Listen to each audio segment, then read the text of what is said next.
let's unpack this. Imagine waking up to a warning that the world is closer to World War III than at any time in our history. That's a truly chilling thought, isn't it?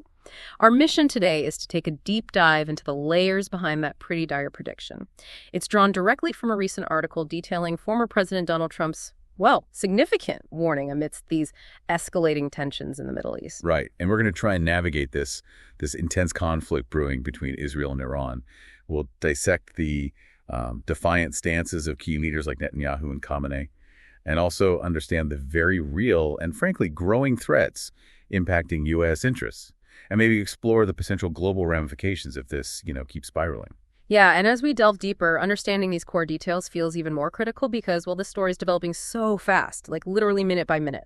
So let's start right there with that central warning. Where did it actually come from? The former president, Donald Trump, he delivered this statement very direct at a packed rally in Ohio. We are closer to World War III than at any time in our history. Mm-hmm.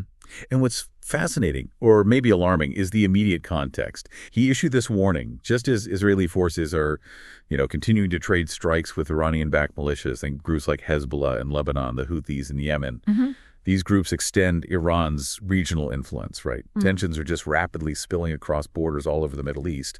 And he directly connected this escalating regional fight, Israel and Iran, to a potential global event. An event of unprecedented scale. And he certainly didn't mince words about how far this could reach. He stated it quite clearly. And if this spirals out of control, it won't stop in the Middle East. It will reach everywhere, including America. Yeah. And if we sort of connect this to the bigger picture, it really highlights the intense positions being taken by the core players right now. The article we looked at details how Israeli Prime Minister Benjamin Netanyahu he's pushing ahead with military operations in Gaza and the West Bank. And this push comes despite, significant international pressure, even domestic protests. It really indicates a strong commitment to his strategic objectives, whatever the cost might be. He was quoted saying, "We will do whatever it takes to protect Israel with or without U.S. support." Wow. That's a powerful statement, with or without U.S. support. Mm. Did the source elaborate on what that might mean for U.S. diplomatic efforts, especially given the historical relationship there? Well, it suggests there might be an internal political calculation going on, where maybe de-escalation could be seen as weakness domestically, perhaps bolstering his rivals. So that adds a really crucial layer to understanding why this conflict persists, despite all the international calls for calm. And then on the other side, you have the Iranian supreme leader, Ayatollah Khamenei. He's just as defiant, vowing retaliation for every single Israeli strike. So, okay, with both leaders taking such firm, sort of entrenched stances, what about de-escalation? Is there any path towards, dialing down the conflict? Or does the source give any hope there? That really raises an important question, doesn't it? And the article points out that both Netanyahu and Khamenei are rejecting calls to de-escalate, flat out rejecting them.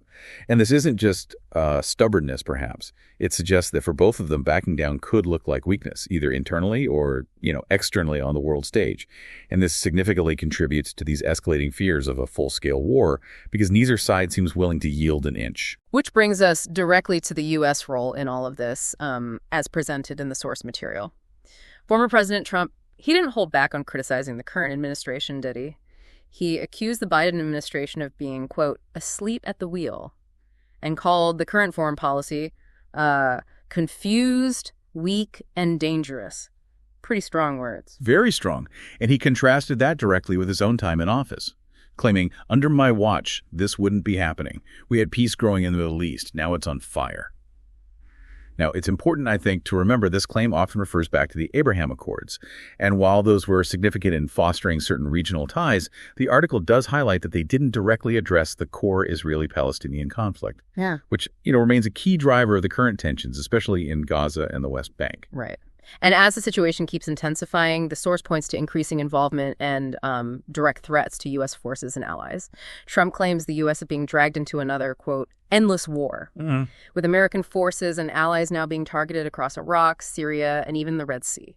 And that's critical, the Red Sea part, because it's such a vital global shipping lane. Any disruption there has immediate, worldwide economic repercussions. We see that straight away. And what's particularly concerning is Iran's direct threat about its nuclear sites. A senior Iranian official stated, "No location will be safe if our sovereignty is violated." Now, this statement is pretty alarming because it kind of blurs the lines on what counts as a red line for Iran. It suggests any perceived attack on its sovereignty, maybe even if not directly on nuclear facilities, could invite some unprecedented response. Okay. Potentially involving, nuclear material or expertise. That really ups the ante significantly. So, okay, when we zoom out from the immediate players, Right. what does all this mean for the wider world? Beyond just the region, what are the broader global implications of this escalating conflict?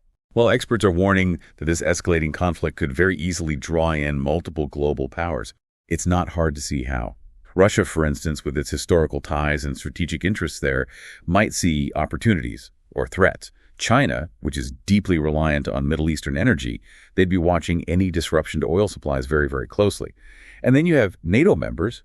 They could be drawn in through existing defense pacts, or if there's a direct threat to, say, member states or their assets. So yeah, everyone is monitoring the situation very closely. That truly underscores just how critical the situation is. Any misstep right now feels like it could lead to a rapid, maybe irreversible escalation. It's a, chilling prospect. Indeed. And the article highlights that world leaders are holding emergency talks right now. Apparently, the next 48 hours could potentially decide whether the region manages to step back from the edge or if it falls into chaos. The concern, as the source points out, isn't necessarily that, one country will declare war on 3 others all at once, but rather how these proxy conflicts and critical resource interests and existing treaty obligations could create a kind of domino effect, drawing in major powers from different blocs. That's the real fear, I think. So what does this all mean for us, for you listening? We've delved into the core tension here. This intense Israel-Iran conflict, the U.S. position as seen through the lens of Trump's criticisms, and these really dire warnings of global escalation. So to recap the key takeaways for you. Former President Trump warns the world is nearing World War III, and he's highly critical of the current administration's leadership on this. The Israel-Iran conflict itself continues to intensify, day by day it seems. U.S. military bases are facing increased regional threats. And critically, both Netanyahu in Israel and Khamenei in Iran are actively rejecting calls for de-escalation, which really contributes to these mounting fears we've been talking about. So as this story continues to unfold, really minute by minute, with world leaders in these emergency talks, what stands out to you about where this situation might be headed next? Something to think about.